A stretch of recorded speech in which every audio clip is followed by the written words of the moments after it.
तो मुजफ्फरनगर से बड़ी खबर, जहां पर दो पक्षों के बीच हुआ खूनी संघर्ष। रास्ते के विवाद में दो पक्षों में चली गोलियां, ग्राम सचिव की मौत हुई और दो लोग गंभीर रूप से घायल हुए हैं। दबंग प्रधान पक्ष के लोगों ने चलाई गोलियां।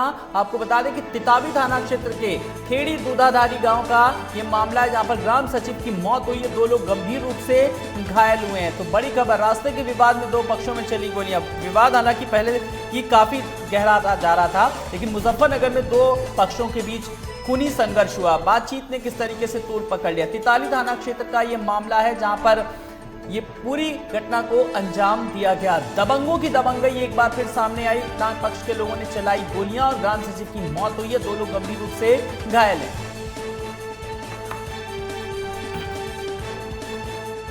हमारे साथ हमारे संवाददाता जुड़ गए हैं। विजय, क्या कुछ जानकारी मिल पा रही है?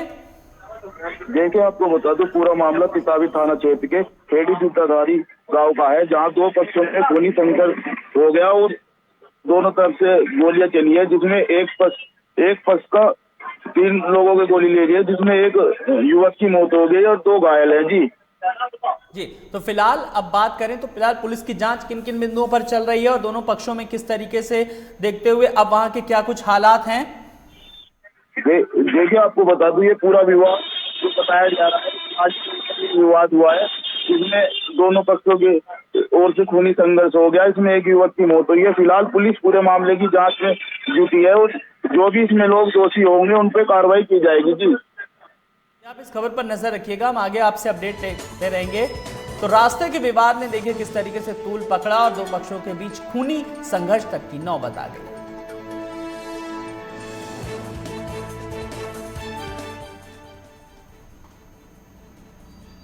और लखनऊ से बड़ी खबर आ रही, जहां पर राजधानी में नाबालिग से छेड़छाड़ का मामला सामने आया है। गोमती नगर में किशोरी से छेड़खानी की घटना सामने आई है। आरोपी प्रकाश सिंह ने घर में घुसकर मचाया तांडव और 2 महीने से छात्रा के पीछे पड़ा था। प्रकाश सिंह नाम बताया जा रहा। दहशत में हालांकि पीड़ित छात्रा का ट्यूशन तक छूट गया। पुलिस ने गंभीर धाराओं में केस दर्ज कर लिया है और अब आरोपी पक्ष से पूछताछ भी की जा रही है। तो हम बात कर रहे हैं इस वक्त की बड़ी और अहम खबर की। राजधानी में एक गोमती नगर में चोरी से छेड़खानी का मामला सामने आया। हालांकि मामला सामने आने के बाद फिलहाल पूछताछ जारी है। आरोपी प्रकाश सिंह बताया जा रहा है जिसने घर में घुसकर तांडव किया और ये कोई एक दिन की घटना नहीं, पिछले 2 महीने से भी ज्यादा का वक्त हो गया था जब छात्रा को परेशान कर रहा था। छात्रा की परेशानी का आलम यह था कि ट्यूशन तक छात्रा नहीं जा पा रही थी। हालांकि जब मामला सामने आया है, अब दोनों पक्षों को बिठा करके फिलहाल पूछताछ लगातार जारी है। मामला पुलिस में दर्ज हो चुका है। तो लखनऊ से बड़ी खबर, जहां पर एक छात्रा को लगातार एक मनचला परेशान कर रहा था, तो राजधानी में नाबालिग से छेड़छाड़ का मामला सामने आया।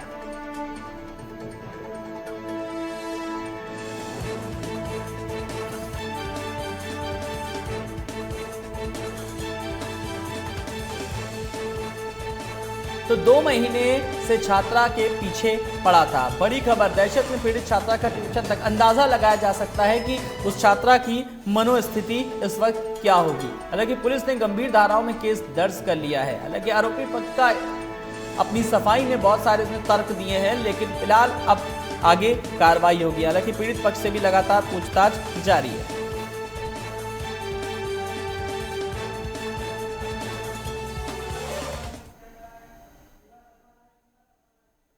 शिवा शर्मा हमारे तेज तर्रार रिपोर्टर जुड़ गए।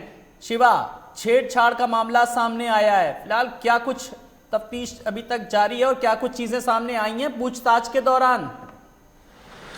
देखिए, ये आलोक विशालखंड 4 का मामला गोमती नगर इलाका है और ये बताया जा रहा है कि तकरीबन 2 महीने से एक युवक एक नाबालिग छात्रा को परेशान कर रहा था, जिसके चलते परिजनों को उसका ट्यूशन तक छुड़वाना पड़ गया। 2 बार लिखित शिकायत थाने पे की गई और पुलिस की तरफ से कहना है कि 151 में उसका चालान भी किया था। लिहाजा उसके बाद भी वो युवक उसके घर जाकर के न सिर्फ छेड़छाड़ करता था, बल्कि उसके परिजनों को धमकाता भी था। देर रात पुलिस ने गंभीर धाराओं में उस युवक जो प्रकाश सिंह बताया जा रहा है उसके खिलाफ गंभीर धाराओं में मुकदमा दर्ज किया है। और अभी नया अपडेट ये है कि अभी पुलिस टीम ने उस शख्स को गिरफ्तार कर लिया, जिसके खिलाफ न सिर्फ पॉक्सो एक्ट बल्कि SC/ST एक्ट और धमकाना, मारपीट, गाली गलौज जैसी गंभीर धाराओं में FIR दर्ज उसकी गिरफ्तारी कर ली है। लेकिन गंभीर बात यही है कि जो युवक प्रकाश सिंह जो लगभग तकरीबन 2 महीने से उस छात्रा को परेशान कर रहा था, उस पर पुलिस ने एक बहुत ज़्यादा कड़ा एक्शन लिहाजा पहले नहीं लिया था। बड़ी घटना हो सकती थी अगर उसके हौसले और ज़्यादा आगे बढ़ सकते थे। तो ये पुलिस प्रशासनिक की एक थोड़ी कमी मानी जाएगी कि पुलिस को पहले से बहुत ज़्यादा जो रवैया था वो अपना बहुत ज़्यादा सख्त दिखाना चाहिए था। लेकिन फिलहाल पुलिस के अफसरों ने जब पूरा मामला सुर्खियों में आया, जब सोशल मीडिया पे वायरल हुआ, तब उस युवक की गिरफ्तारी की है।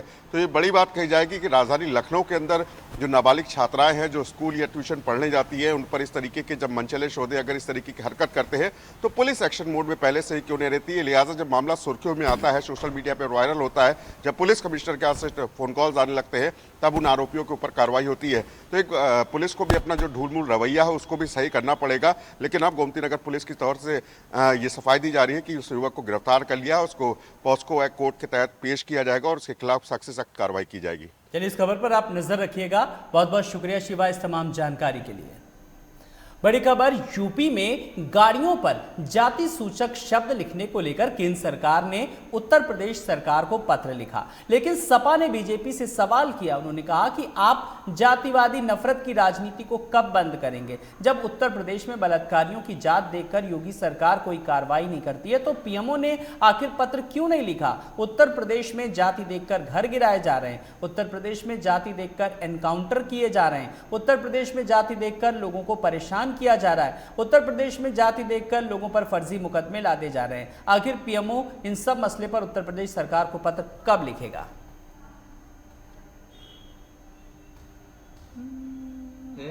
कि केंद्र सरकार ने उत्तर प्रदेश सरकार को यह चिट्ठी लिखा है कि कोई भी अपनी गाड़ी में जाति सूचक शब्द नहीं लिखेगा, अगर लिखेगा तो चालान होगा, कार्रवाई होगी। लेकिन हमारा केवल एक सवाल है भारतीय जनता पार्टी से कि आप जो जाति आधार पे नफरत की राजनीति करते हैं वो कब बंद करेंगे? और उत्तर प्रदेश में जब जाति देख करके योगी सरकार, पूरी भारतीय जनता पार्टी बलात्कारियों के पक्ष में खड़े हो जाते हैं, उनको निर्दोष साबित करने लगते हैं, तब पीएमओ ने उत्तर प्रदेश को चिट्ठी क्यों नहीं लिखी कि आप जात देख करके बलात्कारियों के पक्ष में हैं, जात देख करके अपराधियों के पक्ष में हैं, जात देख करके जो हत्याएं कर रहे हैं, लूट कर रहे हैं, अपहरण कर रहे हैं, उनको संरक्षण दे रहे हैं। और उत्तर प्रदेश में जाति देख करके घर गिराने की जो परंपरा चल रही है, आखिर पीएमओ ने उत्तर प्रदेश सरकार को उसको लेके चिट्ठी क्यों नहीं लिखी? यहां रुकेंगे एक ब्रेक के लिए, फौरन हाजिर होते हैं।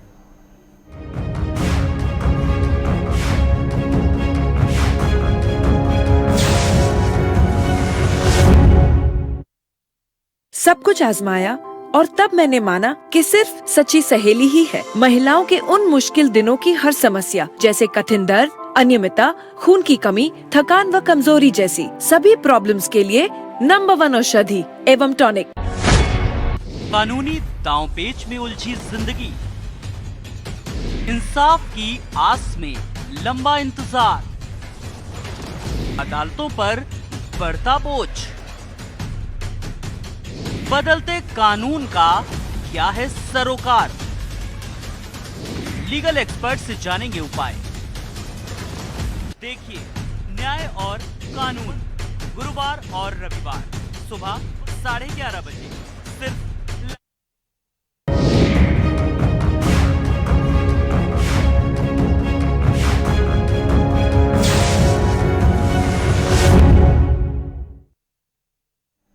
स्वागत है ब्रेक के बाद। सोनभद्र में वन विभाग की टीम ने देर रात जंगल में गश्त करने के दौरान छापा मारकर बेशकीमती खैर के 3 पेड़ के 14 वोटों के साथ 5 लोगों को गिरफ्तार किया। पकड़े गए लोगों के पास से बेशकीमती लकड़ियां जब्त की गईं। वहीं वन विभाग के अधिकारियों ने बताया कि कल रात में पकड़े गए लोगों की निशानदेही पर छापेमारी करके 2 ट्रॉली खैर, साखू, सागौन की लकड़ियां बरामद की गईं। इन लकड़ियों को जब्त करके पकड़े गए लोगों पर वन अधिनियम के तहत कार्रवाई की जाएगी।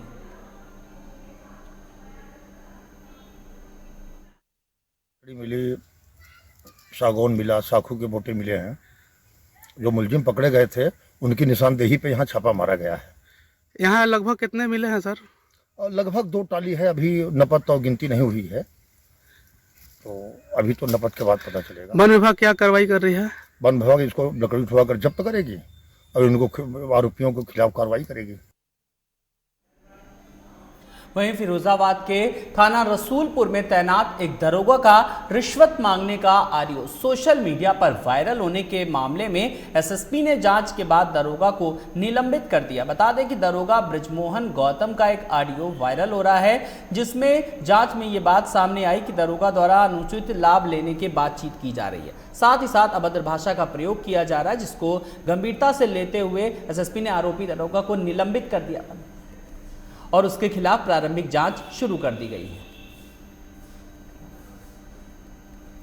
इसमें ये प्रकरण थाना रसूलपुर जनपद फिरोजाबाद का है। इसमें हमको संज्ञान में आया, एक वायरल ऑडियो संज्ञान में आया, जिसमें तथाकथित रूप से एक ब्रजमोहन गौतम दारोगा के खिलाफ इसमें कुछ प्रामाणिक तथ्य निकल के आए हैं। फौरी जांच पड़ताल में ये बात आई कि ब्रजमोहन गौतम दारोगा के द्वारा अनुचित लाभ लेने के संबंध में बातचीत की जा रही है, साथ ही साथ अभद्र भाषा का भी प्रयोग किया जा रहा था, जिसको गंभीरता से लिया गया। चूँकि पुलिस विभाग की छवि धूमिल होने के जैसा मामला होता है, इसको अत्यंत गंभीरता से लिया गया और तत्काल प्रभाव से आरोपी उप निरीक्षक ब्रजमोहन गौतम को निलंबित कर दिया गया है।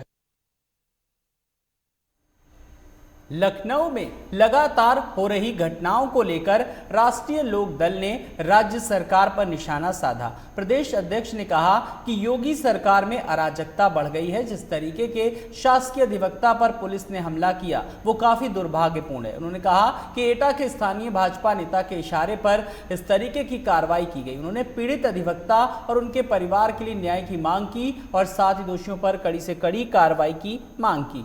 बता दें कि एटा पुलिस ने शासकीय अधिवक्ता राजेंद्र शर्मा के घर का दरवाजा तोड़कर अवैध तरीके से घुसने और अधिवक्ता एवं उनके परिवार के साथ भाजपा के स्थानीय नेता के इशारे पर बर्बरतापूर्वक मारपीट की थी।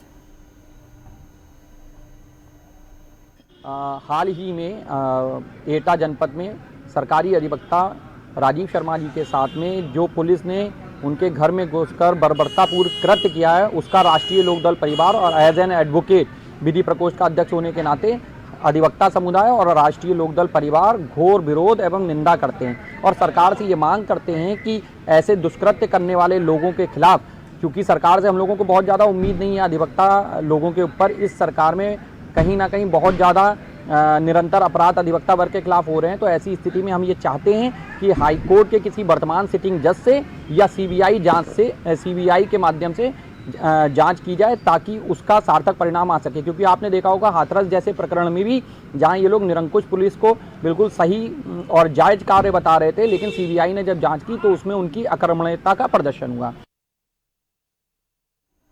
ताजनगरी आगरा में अपराधियों के हौसले बुलंद नजर आ रहे हैं। पुलिस की लाख कोशिशों के बाद भी अपराधी घटनाओं को अंजाम दे रहे हैं। ऐसा एक मामला सामने आया जहां बदमाशों ने एक कंपनी में कर्मचारियों को बंधक बनाकर 11 लाख की लूट को अंजाम देकर फरार हो गए। दरअसल पूरा मामला थाना न्यू आगरा क्षेत्र के लाड कॉलोनी का है, जहां 2 नकाबपोश बदमाशों ने एक कर्मचारी को बंधक बनाकर लूट की घटना को अंजाम दिया। बदमाशों ने कर्मचारी से कलेक्शन के 11 लाख रुपए लेकर फरार हो गए। वहीं घटना की सूचना मिलते ही पुलिस महकमे में हड़कंप मच गया। मौके पर पहुंचकर एसएसपी ने बताया कि बदमाशों की रिश्तेदार के लिए टीम बना दी गई और जल्द ही बदमाशों को गिरफ्तार कर लिया जाएगा। मामला क्या नाम है, जो मैं 8 बजे जब आया हूँ तो यहाँ पे मौजूद थे बदमाश। कितने बदमाश थे? 2 थे। 2 थे, अच्छा। कैसे आए थे कुछ पता है? जी कैसे आए थे कुछ पता है? ये नहीं पता है मेरे को, तो अंदर मिले हैं। तो क्या असले वगैरह थे उनके पास, क्या था? हाँ असले थे, एक पे 2 तमंचे थे और एक पे 1 था। अच्छा, तो क्या अंदर लूट करके गए पूरे? अंदर गए वो, अंदर से मुझे फिर आवाज़ दी एक आदमी ने उनमें से, बोले कि तुमको अंदर बुला रहे हैं। तो जी बंसल जी मुझे कभी कभी बुला लेते हैं अंदर, तो मैं चला गया। जैसे ही गेट में पहुंचा हूँ वैसे ही धक्का मार के अंदर कर दिया मेरे। इनके यहाँ अभी करीब तकरीबन 8:30 बजे के आसपास 2 व्यक्ति परिचित बनकर आए और उसने जो है अंदर घुसकर जो भी 2 स्टाफ थे और एक गार्ड, तो उसको पैसे के लिए जो है पूछा और जो आज की कलेक्शन थी उसको उठाकर बैग में मोटरसाइकिल सहित यहाँ से चले गए थे। सूचना पे सभी थाना प्रभारी और हमारी टीम पहुँची है। एक स्टाफ जो कुछ दिनों पहले कार्य छोड़कर भाग गया था, चला गया था, उस पे वो आज यहाँ पैसा देने आया था, जिसके बारे में अभी जानकारी की जा रही है। हापुड़ में पुलिस को उस वक्त बड़ी सफलता हाथ लगी जब मुखबिर की सूचना पर पुलिस ने वाहन चेकिंग के दौरान कार सवार बदमाशों को रुकने का इशारा किया तो बदमाशों ने पुलिस पर फायरिंग करना शुरू कर दिया। वहीं पुलिस की जवाबी कार्रवाई में 25,000 का इनामी बदमाश उसके पैर में गोली लगने से घायल हो गया, जबकि उसके 2 साथी भागने में कामयाब रहे, जिनकी पुलिस तलाश कर रही है। पुलिस ने मुठभेड़ के दौरान कुल 4 बदमाशों को गिरफ्तार किया, जिनसे पुलिस पूछताछ कर रही है। पकड़े गए बदमाशों से 3 तमंचे, 1 कार और अन्य सामान भी बरामद हुआ। तो लगातार पुलिस की तफ्तीश तमाम बिंदुओं पर जारी है। आगे बढ़ेंगे। गाजियाबाद के टीला मोड़ थाना क्षेत्र की सोसाइटी में संदिग्ध हालत में एक महिला समेत 2 साल की मासूम की 4थी मंजिल से गिरने से मौत हो गई। वहीं घटना के बाद मौके पर पहुंचे गार्ड और लोगों ने महिला के पति को मामले की सूचना दी। आनन फानन में घायलों को दिल्ली के एक अस्पताल ले जाया गया, जहां डॉक्टरों ने दोनों को मृत घोषित कर दिया। वहीं सूचना मिलने पर मौके पर पहुंची पुलिस ने मामले की जाँच शुरू कर दी। हाँ, क्या मामला तीनों का? सर लड़ाई वड़ाई खत्म क्या करना है वो आपस में। अच्छा, कभी आज से पहले कोई लड़ाई झगड़ा हुआ? सर कि अभी मैं न्यू लगा हूँ यहाँ पे, क्योंकि मैं 3 दिन हो 4 दिन हुआ है, कल पता चली थी, कल क्यों पुलिस आई थी रात में। वहीं हापुड़ के थाना नगर पुलिस को बड़ी सफलता हाथ लगी। पुलिस ने 1.5 माह पहले हुई लूट के मामले का खुलासा करते हुए 5 आरोपियों को गिरफ्तार किया। आपको बता दें कि आरोपियों के पास से 38,000 रुपए, 2 मोटरसाइकिल समेत 3 तमंचे बरामद किए गए। आरोपियों पर 2 दर्जन से भी अधिक आपराधिक मुकदमे दर्ज हैं। जानकारी के अनुसार पकड़े गए आरोपी पहले लोगों की रैकी किया करते थे और फिर लूट की वारदात को अंजाम दिया करते थे। एसओजी जो पिलखुआ को देखती है, जिसमें एसआई नीरज कुमार तथा हापुड़ नगर की टीम ने एक बहुत ही बढ़िया खुलासा किया है। पिछले माह नवंबर में एक कलेक्शन एजेंट से लगभग 1 लाख रुपए की लूट हुई थी। एक संगठित गिरोह है, 5 सदस्यीय गिरोह है ये, जिसका लीडर मोनू है, जो कि मेरठ का रहने वाला है और बहुत ही कुख्यात अपराधी है। लगभग उसके ऊपर 18 और 20 मुकदमे दर्ज हैं, संगीन धाराओं के मुकदमे दर्ज हैं। इनका गिरोह था।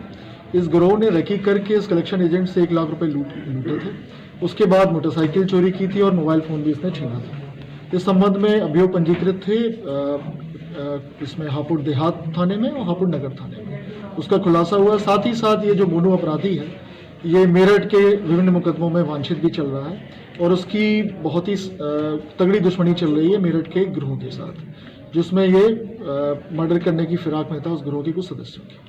तो बहुत ही अच्छा कार्य हुआ, जिसमें मैं पूरी टीम को, थाने की टीम एज वेल एज जो हमारी पिलखुआ की एसओजी टीम है, पिलखुआ सर्किल की एसओजी टीम है, दोनों को 15,000 रुपए की इनाम की घोषणा की।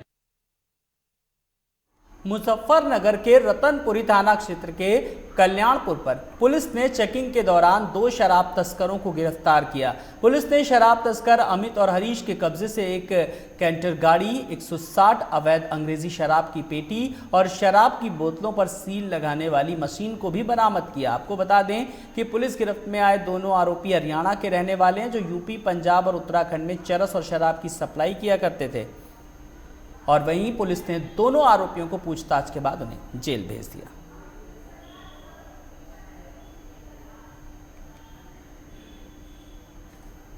सभी सादर अवगत हैं कि जनपद मुजफ्फरनगर में अवैध शराब और अवैध शराब करने वालों के विरुद्ध अभियान प्रचलित है। उसी अभियान के तहत जगह जगह पर रेंडमली दिन और रात्रि में चेकिंग की जा रही है। तो एसओ रत्नपुर साहब को जरिए मुखबिर सूचना मिली थी कि कोई एक टैंकर है 4 नंबर में शराब आ सकती है, तो उसकी चेकिंग कर रहे थे, जिससे टैंकर आया 469B 1339, उसकी तलाशी ली गई। उसमें 2 लड़के मिले और 160 पेटियाँ 1920 बोतलें मिली उससे। सर शराब की कितनी कीमत बताई जा रही है? लगभग 7-8 लाख की कीमत है। और जब गिरफ्तार किया जाए तो आबकारी टीम भी आ चुकी थी, नेतृत्व शैलेश जी कर रहे थे, इंस्पेक्टर शैलेश जी कर रहे थे। वहीं बलरामपुर के कोतवाली नगर क्षेत्र में स्थित चीनी मिल डोंगे के पास ट्रक के नीचे दबने से मजदूर की मौत हो गई। मजदूर की मौत के बाद नाराज मजदूरों और मजदूर यूनियन के प्रतिनिधियों ने लाश को लेकर बवाल कर दिया। काफी देर तक परिजनों मजदूर संगठनों के बीच वार्ता के बाद लाश को पीएम के लिए भेजा गया। बता दें कि मजदूर लंच के लिए खाना लेकर डोंगे की ओर जा रहा था, तभी गन्ना लाद कर आ रहा ट्रक सीधे मजदूर के पैर पर चढ़ गया, जिसके कारण घटनास्थल पर ही मजदूर की मौत हो गई। फिलहाल पुलिस ट्रक को कब्जे में लेकर मामले की जांच कर रही है। एक्सपायर हुआ है, उसके एवज में फैक्ट्री मैनेजर और ईपी परवीन गुप्ता जी और जो है फैक्ट्री मैनेजर राजू अग्रवाल जी, इसके परिवार को एक परमानेंट नौकरी देने को कहा है, प्लस जो भी एनएसटी में लगेगा वो देंगे, प्लस जो भी कंपनसेशन बनेगा वो देने के 5 यूनियन प्लस उनके जो है परिवार वालों के बीच में ये तय हुआ। सब राजी खुशी से अब जो है लाश उठाएंगे और जो भी होगा 5 यूनियन की जिम्मेदारी बनती है कि उसको जल्द से जल्द नौकरी परमानेंट दिलाया जाएगा। किसको नौकरी दिलाएंगे? उसके परिवार के जो है, जो भी उसके परिवार के लड़के रहेगा उसके लड़के को नौकरी, मतलब उसके परिवार में जो भी नौकरी करने लायक रहेगा, अगर उसको पढ़ा लिखा होगा तो उस हिसाब से नौकरी दिया, नहीं तो परमानेंट जो है उसको नौकरी मिलेगी। इन्हीं खबरों के साथ इस बुलेटिन में इतना ही। नमस्कार।